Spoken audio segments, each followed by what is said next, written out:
එන්නේ වික්‍රම් පාන්සෝමයි කොල්ලා නේද?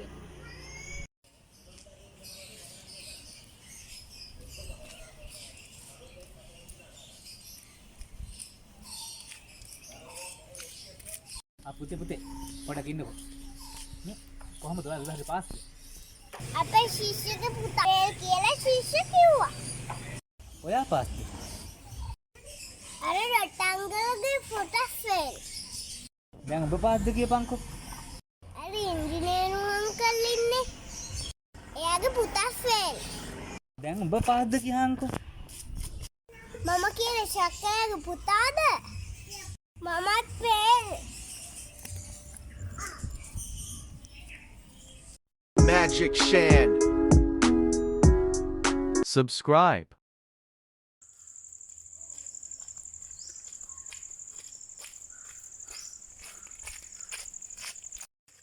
ඒයි උඹ දන්නේ නැනේ වැඩක්? ඒ මොකද්ද බං? ගෙවල් පැත්තේ අයියා කෙනෙක් නට් එකක් ගත්තනේ බං. ඉතින් ඌ පළවෙනි දවසේ 70ට ගියානේ බං. අයියෝ ඕක නම් මොකද්ද බං?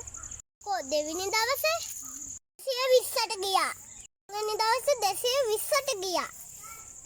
අම්මට සිරියක හතරවෙනි දවසේ හතරවෙනි දවසේ ජය රත්න එකට බඩි එක ගියා.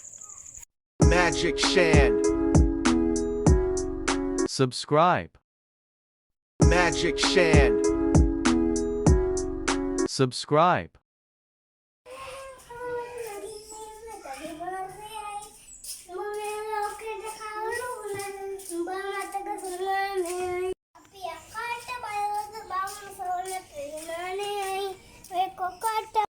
උඹ කොහෙද බං ඔය යන්නේ බාල්දියකුත් අරගෙන? මම මේ පල්ලෙන් නින්ද යනවා තාත්තේ. ඒ තාත්තා කතා කරේ. නෑ බං නිකන්. ඇයි ටැප් එකේ වතුර එන්නේ නැද්ද? නෑ එනවා තාත්තේ. තාත්තට අහුන්නේ නැද්ද? කුමුකුම් කියන සද්දයක් අහුන්නේ නැද්ද තාත්තා? නෑනේ. මට ඇහුන්නේ නෑනේ. මල්ලි මාත් එක්ක ඔට්ටුවක් ඇල්ලුවා. හරිද? ලින්දට පැනලා එක සැරයක් වතුරටින් ගිහිල්ලා උඩ එනවා කියලා. මූ තුන් සැරයකට ගිහිල්ලා ආවේ නෑනේ තාත්තා. අම්මේ කූල්ලතු ටිකක් කරන් යන්නේ. ඕකට ලින්ද ඇතුලේ. නින්ද ගියාද දන්නේ නෑනේ තාත්තේ. පුටුවේ නින්ද යන එකානේ. කොල්ලා විදියට දාලා ආවේ. බුදු අම්මේමයි කොල්ලා.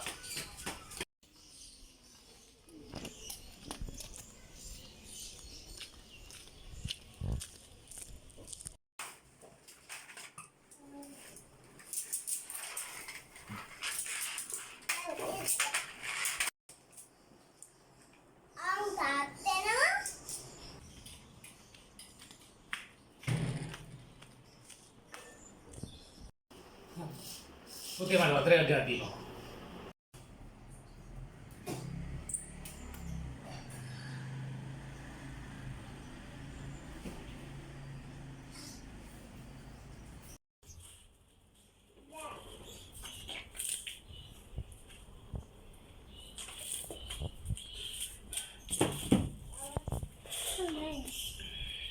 මොකද තාත්තේ කලබලෙන් වගේ? අර පාල මාම මැරලානේ පුතේ. කවුද තාත්තේ පාල මාමා කියන්නේ? අර බං අපේ පැත්තේ මාළු කියන මාමා. ඒ මාමා මැරිලාද තාත්තේ? ඔව්නේ පුතේ. අම්මේ දැන් ආපහු තකාණියක් යන්න ආවේ. බැනර් එකක් ගහන්න දෙන්න. පුතේ උඹට පුළුවන් නම් කියපන්කෝ බැනර් එකට ගහන්න හොඳ වදන. අම්මට සිරි තාත්තේ. වඳන්ද? මම දෙන්නම් ඇති වෙන්න. මාළු හිනහයි. පාල වැලලේ. ඒක හොඳ නැද්ද තාත්තේ? ඒකත් හොඳයි බං. තව එකක් නැද්ද? මාළු වට්ටියේ. පාල පෙට්ටියේ. ඒකත් නරකම නෑ හැබැයි. තව වෙන අයිඩියා නැද්ද? මාළු මරලා පාල රකුණා. පාල මැරිලා. මාළු රකුණා. ඒකත් මරු. තව වෙන එකක් නැද්ද අයිඩියා එකක් නැද්ද? මාළු නිදැල්ලේ. පාලේ බොරල්ලේ. ඔය ටික ගහන්නකෝ තාත්තේ. Magic Shan. Subscribe.